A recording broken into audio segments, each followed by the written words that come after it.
Oi, pessoal, tudo bem? Eu sou o Bruno Duarte, orientando da professora Valéria, e vou falar um pouco da minha pesquisa sobre as condições de trabalho na produção dos desfiles das escolas de samba. Bem, quando eu entrei para o Bicar, a minha pesquisa era sobre a cadeia produtiva do Carnaval Carioca, que pode-se dizer que foi consolidada ali nos anos 1990, após os desfiles já terem passado por uma fase de apropriação capitalista, mercantilização e espetacularização, né, dos anos 50 até 1980, até chegarmos ao ponto onde essa visão mercadológica da festa avançou, consolidando uma cadeia de produção, né, e se profissionalizando, transformando as escolas em empresas, né, e em verdadeiras fábricas temporárias. Mas é importante pontuar que, apesar disso, as escolas de samba continuaram sendo espaços de sociabilidade, né? Mas como elas foram apropriadas pelo capitalismo, elas necessitavam também produzir para sobreviver, precisavam gerar receitas, né? Então, precisavam produzir o seu principal produto, no caso, os desfiles. Mas apesar de ser perceptível esse avanço na organização social da produção das escolas de samba, o que não acompanhou esse avanço, né, e foi sendo invisibilizado, foram as condições e as relações de trabalho dos trabalhadores nos barracões das escolas de samba. Então, nessa breve apresentação, eu irei apresentar dois pontos, entre outros, que abordo na pesquisa, que contribuíram para essa invisibilidade do trabalho no barracão, né? Então, uma primeira característica, que seria mais estrutural, é o desenvolvimento do local de produção, o barracão, né? Apesar da produção ocorrer em diferentes locais, é no barracão que se concentra a principal fonte geradora de emprego nessa cadeia produtiva do Carnaval Carioca.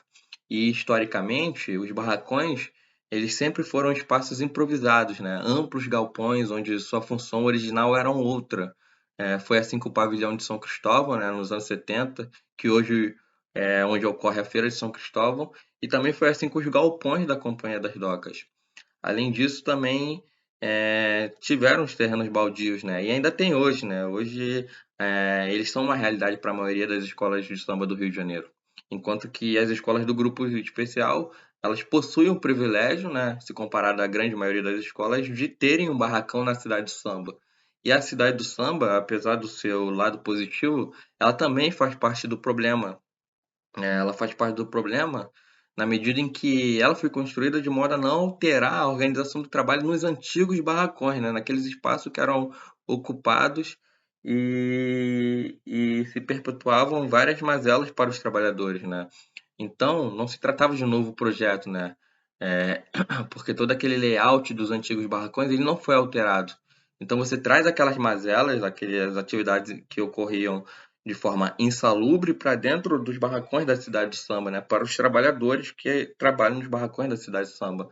Então, não é à toa que os barracões na cidade de samba vivem sendo interditados, né? E esse problema ele vem da construção, que não foi pensada levando em conta os trabalhadores, apesar de ser um local de trabalho, né?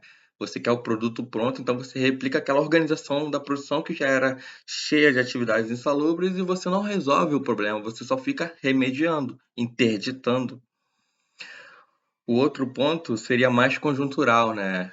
Outro ponto seria que o trabalho feito nas escolas de samba, antes de forma amadora, ele foi sendo padronizado e profissionalizado ao mesmo tempo em que ocorria a chegada do padrão de produção flexível no Brasil, né? Na década de 80 e 1990.